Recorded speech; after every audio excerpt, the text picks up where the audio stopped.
Coming up on today's edition of 76ers Now by Chat Sports, we're going to be looking at the top buyout candidates for the Philadelphia 76ers after the 2024 NBA trade deadline. My name is Patrick Siepman, and welcome in. And after the NBA trade deadline, the Sixers did open up 3 roster spots, so I fully expect Philadelphia to be active in this buyout market and make some additions to their roster, more than they already have after that big-time pickup of Buddy Hield. Absolutely love the move for Philly, but they are not done yet as they do have 3 roster spots open. But if they sign any of these guys we're going to be talking about on today's show, we will drop everything we're doing here at Chat Sports and get a video for you guys ASAP. So make sure you guys are subscribed. We want to be your go-to 76ers YouTube channel for the latest news, rumors, whatever it may be, and even some watch parties coming here shortly. So make sure you guys are subscribed to the channel and lock us in.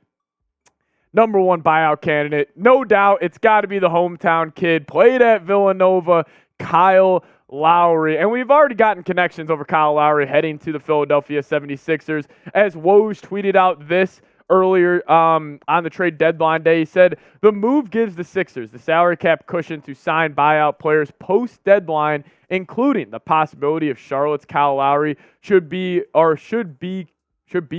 available in a contract buyout. A little typo by Woj right there. But yeah, Kyle Lowry would be a great choice for the Philadelphia 76ers. Like, listen, I know Lowry is not the same dude he was back in Toronto, but even last year in the playoffs, like we saw him with the Miami Heat, he was able to come in with that second unit and just run the offense, generate consistent good looks for them. And no, he's not going to be a guy where you can just throw the ball to and say, hey, clear out, flatten out, go one-on-one with your opponent and go get a bucket. It's not who he is, but a guy that can run the pick and roll. With the second unit for Philadelphia, I think he would be effective, and I honestly think he would be my number 1 choice out of all these buyout candidates. I think it would be Kyle Lowry for me. I think it would be a great fit, and plus, hey, bring him back home, keep him in Philly, played his college ball at Villanova. I just think it makes way too much sense. But to say Lowry decides to go somewhere else, you want another guard. Well, hey, Spencer Dinwiddie is not a bad option whatsoever. And listen, we already got this also report from Shams that the Sixers are expected to show interest in Dinwiddie. I don't know if the Sixers would bring in Lowry and Dinwiddie, bring them both in. Maybe it's kind of they're going to bring them both for a workout and then decide who they want to sign from there. But hey, Dinwiddie has had an okay year. Like, he hasn't shot the ball well by any means. He's got the lowest shooting splits of his NBA career so far. But in terms of a guy who can generate offense, he is that. Like, he is probably one of the more underrated playmakers, in my opinion, in the National Basketball League.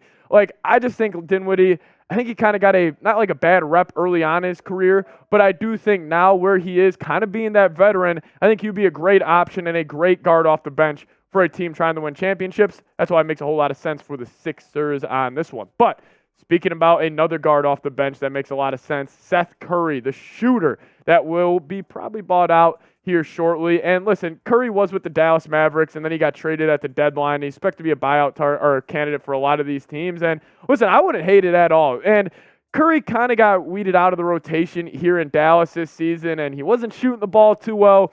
Had some confidence issues, but the thing is with these guys, and a lot of these shooters in the NBA, a lot of these guys are streaky shooters. Like, I'd probably say 90% of the league is a streaky shooter. So if Curry would get into a new organization, have a new setting, I think he could really up his game, and I think he could be a guy in the playoffs where you have that Seth Curry game off the bench, where he comes in and knocks down 5 threes or whatever it may be. I would like Curry as well, but in terms of the 3 guards that we just talked about, Lowry, Dinwiddie, and Curry, I think Curry's probably last for me. I'd still probably lean Lowry. But speaking about the front court now, you want a professional scorer, go get Gallinari. That's number 4 for us on our buyout candidates list.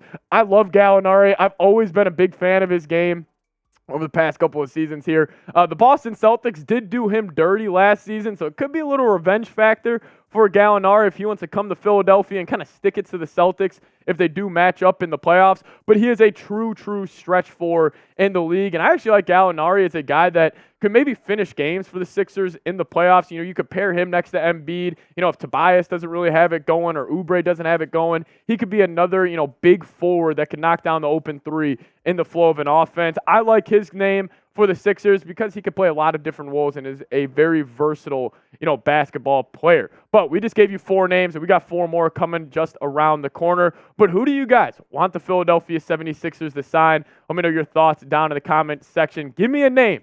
Give me a name on who you want the Sixers to sign right now. Before we dive into more names and more buyout candidates, I do want to give a huge shout out to Prize Picks. They are sponsoring today's edition of 76ers Now. And if you guys want a first deposit match all the way up to $100, head over to prizepicks.com/CLNS and use promo code CLNS for a first deposit match up to $100. This is a lineup I'm rolling with for Super Bowl weekend. They got a deal going on right now for Patrick Mahomes where it's only set at half a passing yard. You could take the less on that, but I'm obviously going to take the more. And then also Pacheco, I think he's fine in the end zone. Listen, Pacheco's been an absolute beast in the playoffs. I think he's going to continue that in the Super Bowl, so taking his more. And then Brock Purdy, going more than 248.5 passing yards for him. Fade my picks, ride with my picks. But if you guys are going to do so, do it at Prize Picks. PrizePicks.com/CLNS. Use that promo code CLNS and get that first deposit match all the way up to $100. Link is in the comments and description of today's show.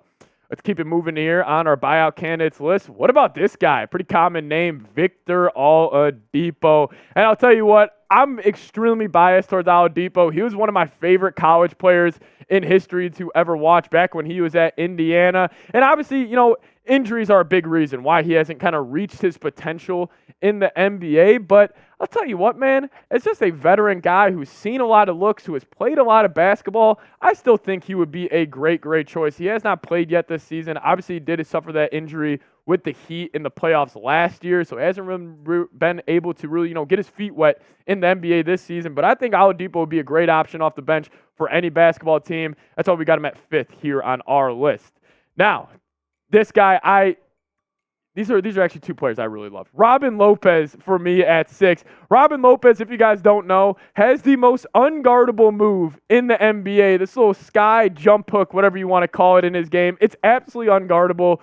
Obviously kind of kidding there. But Robin Lopez could be almost like a little Band-Aid and a little more insurance for the Sixers to give Embiid maybe that extra week at the end of the regular season where he doesn't need to fully rush himself back into the lineup. And the Sixers definitely need help in that front court right now. So I think Robin Lopez, I think there'd be interest on both sides. And I'll tell you what, underrated player, very underrated player. He's actually a guy you could throw the ball to on the low block and actually say, hey, go get a bucket because of that sweet little jump hook he's always liked to do. Now, another shooter for us on our list, Joe Harris. And I know I throw that word around shooter because, Joe Harris has not shot the ball well this year whatsoever. And, I think a lot of that, kind of the same terms we're speaking with Seth Curry, where it's just like I feel like a lot of these guys in the NBA, like they are streaky shooters. Like, and if they see, think about this. Like if you're having a really good time at your job and you're kind of stacking really good days, you get excited to go in there. I think it's just about shooting the NBA. If you have a couple of good, 3-game stretch, that 4th game, you're sitting there at the 3-point line and you're just dying to shoot the basketball.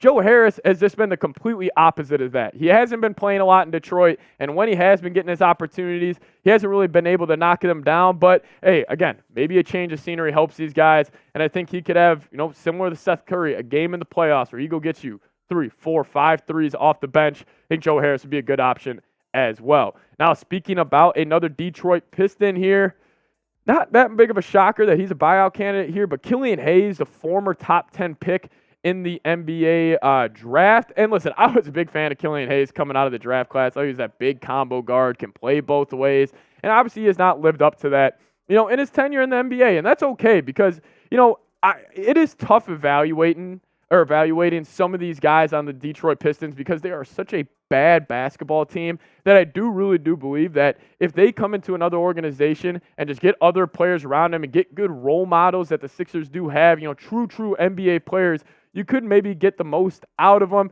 So definitely a change of scenery guy could be Killian Hayes is if, he could really up his game maybe in Philadelphia. But let me know, what seed do you guys think the 76ers will finish as? Obviously with the Embiid injury and all, it's going to be tough for them to maintain. But, hey, maybe, Buddy Hield and Tyrese Maxey put the team on their back over the next, month and a half here until Embiid comes back. But let me know, what seed will the 76ers finish as in the Eastern Conference? And, guys, like I said, if the Sixers make a move on any of these guys, we got a video for you ASAP. So make sure you hit that subscribe button And thank you guys so much for watching. This was our trade deadline coverage around the 76ers. See you guys next time. Go Sixers.